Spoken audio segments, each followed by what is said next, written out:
Hello, hello. May peace and blessings be with you. This crazy human is back because today is day 30 of my video challenge. And believe it or not, I fell asleep on the sofa and woke up and realized that I was missing day 30. So I'm back.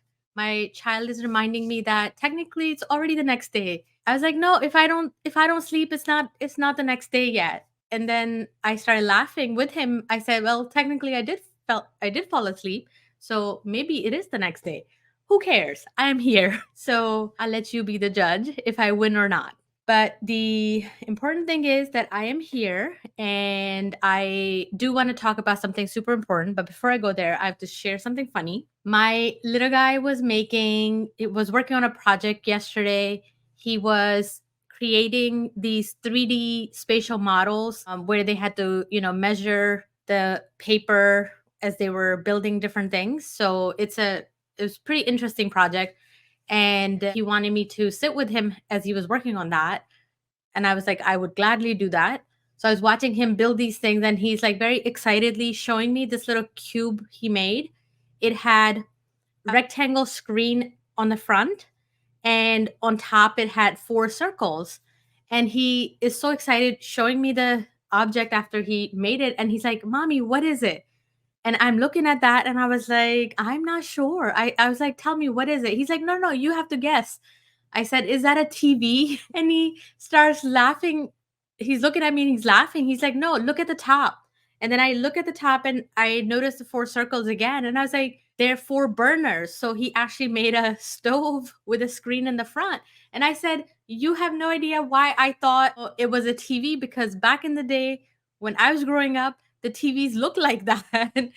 So it was pretty funny. But he did a really nice job with this project. I really enjoyed watching him, measure everything precisely and then cut the paper and fold it all up and stuff. Is pretty cute. Okay, so today I want to talk about a super important topic about the entire coaching industry and what I feel coaches should never do.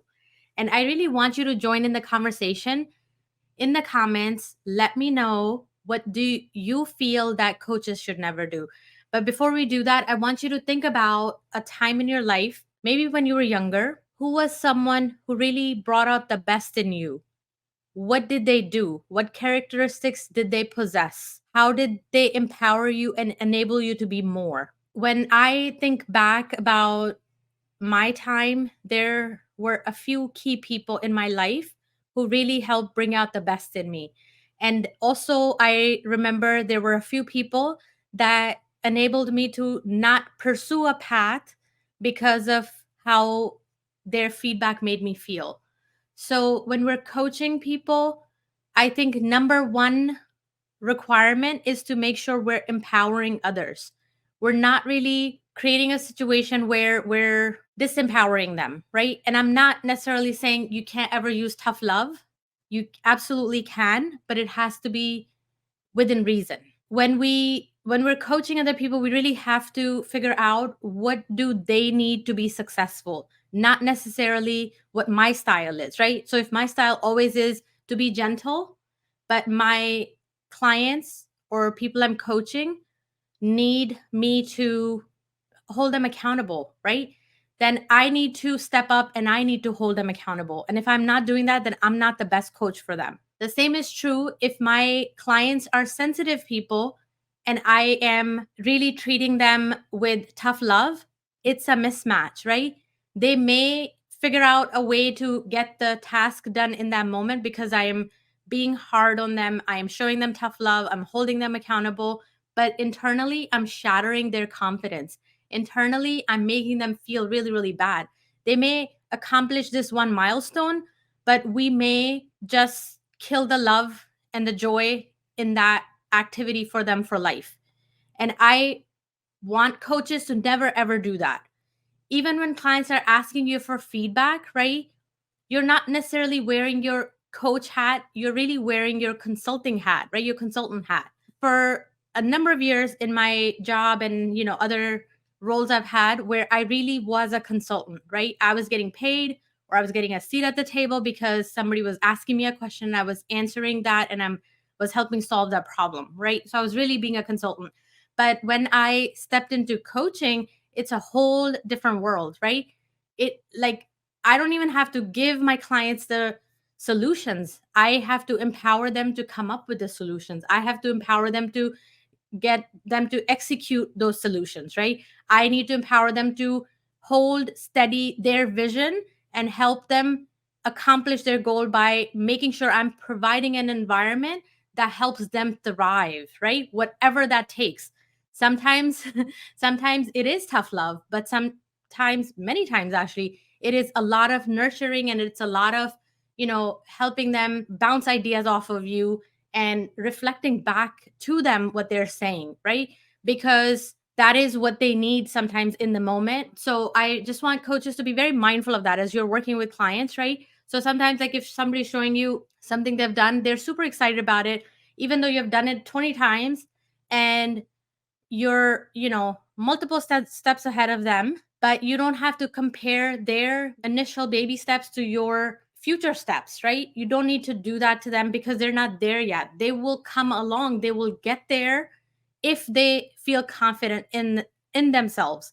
But if we at the beginning really tell them, this is not good enough, they may not even want to come back the next day to show up, to do the work, to even make it even better, right? So we really, really need to think about that. I really want to urge all the coaches, when you are coaching clients, please, please, please look for what your clients need to be successful and provide them that, give them that.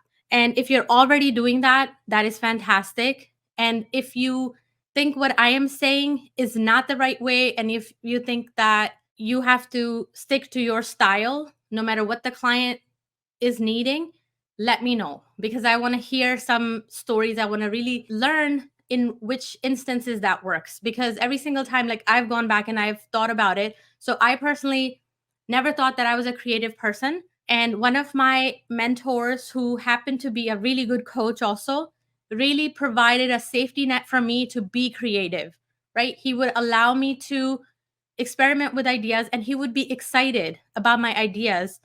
And that is all I needed, right?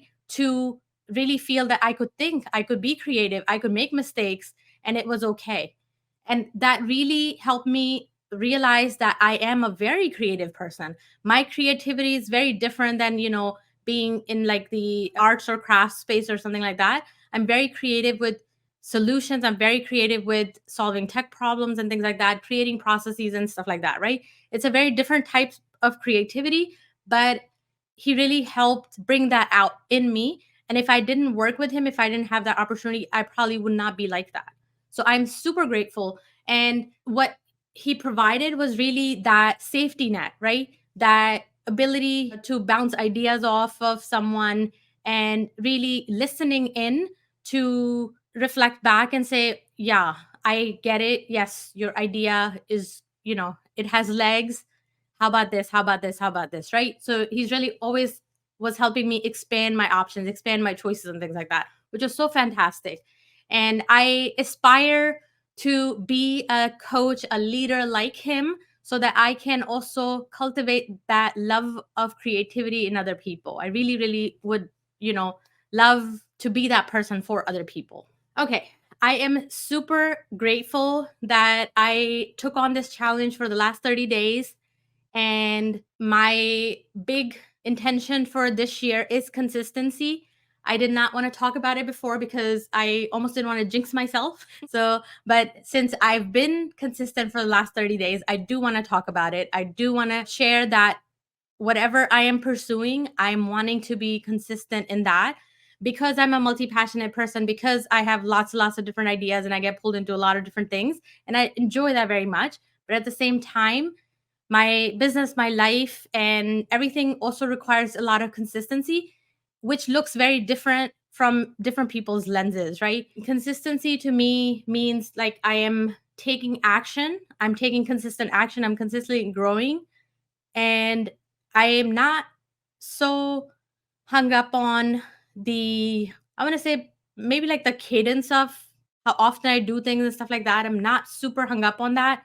I'm really tuned into the intention of that consistency, right? That's why I am still able to come on live at whatever time I want, right?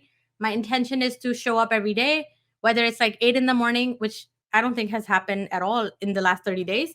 It's mostly been later in the day or in the afternoon sometimes, right? So that's all that I was holding myself to, right? As long as I showed up, I did it. I am making the rules in my favor to be successful while measuring and making sure that I'm being consistent with the intention I set. And so I've thoroughly enjoyed this experience and I've learned quite a bit from it too. And I'm going to definitely, continue to do this as we go on. I'm not sure if I will do it every day, but I'm going to try. We'll see how that goes. Okay, I also quickly want to share about my mastermind Dream Believe launch.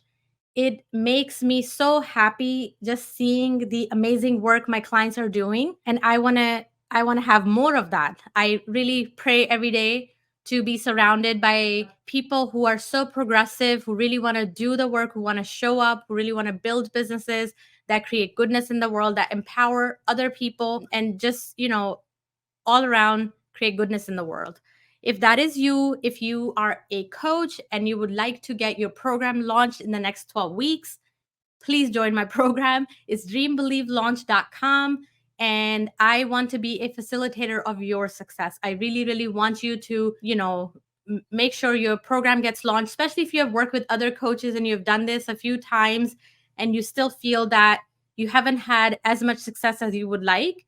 We have a very thought out process that we follow in 12 weeks, and step by step, you learn how to build all the tech yourself. If you need help with building that, no problem. We can also hook you up with a virtual assistant to be able to take care of that if you choose to do so.